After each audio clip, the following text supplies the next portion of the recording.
আসসালামু আলাইকুম। আশা করি সকলেই ভালো আছেন এবং আপনাদের দোয়ায় আমি মোহাম্মদ সবুজ ইসলাম অনেক ভালো আছি। তো এসইওর যে কোর্স স্টার্ট করেছি তার 21 নাম্বার পার্টে চলে আসছি। গুগল পেজ র্যাঙ্ক কিভাবে কাজ করে এটা দেখব। তো চলুন শুরু করা যাক। ওয়েবে একটা পেজ কত গুরুত্বপূর্ণ এবং সেটার যথার্থ কর্তৃপক্ষ আছে কিনা এই বিষয়গুলির উপর ভিত্তি করে গুগল পেজ র্যাঙ্ক দেয়। সংক্ষেপে পেজ র্যাঙ্ক হচ্ছে একটা পেজের জন্য ভোট, যে ভোট দিবে ওয়েবে থাকার অন্য পেজগুলি। পেজ র্যাঙ্ক প্রকাশের জন্য 0 থেকে 10 পর্যন্ত সংখ্যা ব্যবহার করা হয়। কোন সাইটের পেজ র্যাঙ্ক 10 হলে বুঝতে হবে সেই সাইটকে গুগল সর্বোচ্চ গুরুত্ব দিয়েছে। পেজ র্যাঙ্ক গুগল 3 থেকে 4 মাস পর পর বিবেচনা করে, অর্থাৎ 3 থেকে 4 মাস পর পর একটা সাইটকে পেজ র্যাঙ্ক পরিবর্তন হয়। ফেসবুকের বর্তমানের পেজ র্যাঙ্ক 10, ইত্তেফাকের ওয়েবসাইটের পেজ র্যাঙ্ক 4, কালের কণ্ঠ ওয়েবসাইটের পেজ র্যাঙ্ক 4, ইয়াহুর পেজ র্যাঙ্ক 9। বিভিন্ন সাইট থেকে যেখানে কোনো ইউআরএল টাইপ করে এন্টার দিলেই পেজ র্যাঙ্ক দেখাবে। যেমন এই যে এটা যদি আপনি সার্চ করেন তাহলে পেজ র্যাঙ্ক দেখাবে, টুলবার আছে। এছাড়াও এই টুলবার থেকে গুগল টুলবার ডাউনলোড করে ব্রাউজারে এনেবল রাখতে পারলে গুগল টুলবারে একটা মানদণ্ড আছে যেখানে সবুজ, কালি এবং সংখ্যা দিয়ে পেজ র্যাঙ্ক দেখাবে। যেমন এখানে এই টুলবারটা যদি আপনি ইউজ করেন, install your toolbar, open your Internet Explorer, next your option and settings, check this drop down arrow and install, click one.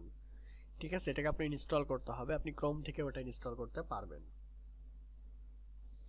দেখতে পাচ্ছেন জাস্ট খালি ইনস্টল করলেই ডেস্কটপ মোডে চলে আসবে এটা। এন্ড দেন নেক্সট যে প্রসেসগুলো আছে এখানে বলতেছে তারা google.chrome.com, text your one line and features, এইভাবে লাস্ট পর্যন্ত এটা কাজ করে। ওকে, তো এরপর দেখব .gov এবং .edu, এই সাইটগুলি গুগলের কাছে খুব গুরুত্বপূর্ণ। এসব সাইটকে লিঙ্ক নিতে পারলে এটা আপনার সাইটের জন্য প্লাস পয়েন্ট। আনফলো, সাইটে লিঙ্ক দিলে গুগল এটা গণনা করে না। আনফলো, ডু ফলো, বিশেষ ব্লক ফ্রম টিউটোরিয়ালগুলো বিস্তারিত আছে। একটা ওয়েব পেজে যদি অন্য আরেকটা ওয়েব পেজ লিঙ্ক থাকে তাহলে অন্য এই পেজটির জন্য একটা ভোট। আরও সহজভাবে বলি, w3 স্কুল নামে একটা ওয়েবসাইট আছে, w3.bd.com এর একটা লিঙ্ক থাকে, তাহলে w.bd-র সিদ্ধান্ত নেবে বিডিতে সাইটটি কত গুরুত্বপূর্ণ।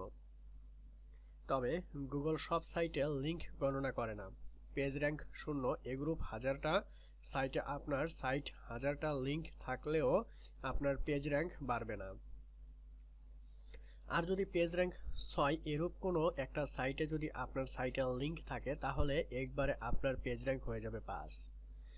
তবে পেজ র্যাঙ্ক খুব গুরুত্বপূর্ণ কোনো বিষয় নয়। পেজ র্যাঙ্কের কারণে সার্চ ইঞ্জিন রেজাল্ট পেজে SERP কোনো প্রভাব পড়ে না।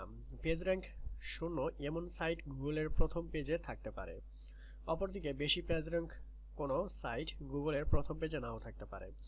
যদিও ওয়েবসাইট দুটি একই ধরনের এবং একই কিওয়ার্ড দিয়ে সার্চ করা হয়েছে, তাই আপনার সাইটের পেজ র্যাঙ্ক না পেলে চিন্তিত হবার কোনো কারণ নেই। এমন অনেক সাইট আছে যাদের পেজ র্যাঙ্ক অনেক 3, 4, 5, অথচ এই সাইটগুলি দেখায় আপনি হাসবেন, কারণ ভিতরে কিছু নেই, শুধু অনেক সাইট এই সাইটের লিঙ্ক আছে। পেজগুলোকে নিয়ে গুগলকে মেইল, তাদের ফোরামের লেখাগুলি অনেক হয়েছে। যথাযথ কর্তৃত্ব বিষয়টি এড়িয়ে যান। এমনকি 2009 সালে গুগল ওয়েবমাস্টার টুল থেকে পেজ র্যাঙ্ক বিষয়টি সরিয়ে ফেলা হয়েছে। এছাড়াও গুগলের পেজ র্যাঙ্ক এর সমীকরণটিতেও যেসব প্যারামিটার আছে তা আসলে ইনকামিং লিঙ্কের উপর ভিত্তি করেই। অন্য সাইটে আপনার সাইটের লিঙ্ক থাকলে সেটা ইনকামিং লিঙ্ক। তবে কোন এসইও এক্সপার্ট বলে যে পেজ র্যাঙ্ক এর কিছু প্রভাব আছে। আর একটা কথা, আপনার সাইট যদি বেশি পেজ র্যাঙ্কওয়ালা হয় আর আপনি যদি এর থেকেও কম পেজ র্যাঙ্কওয়ালাও হন, সাইটের লিঙ্ক আপনার সাইটে দেন, তাহলে আপনার পেজ র্যাঙ্ক কমবে বা সেই পেজ র্যাঙ্কটি সাথে ভাগাভাগি হবে।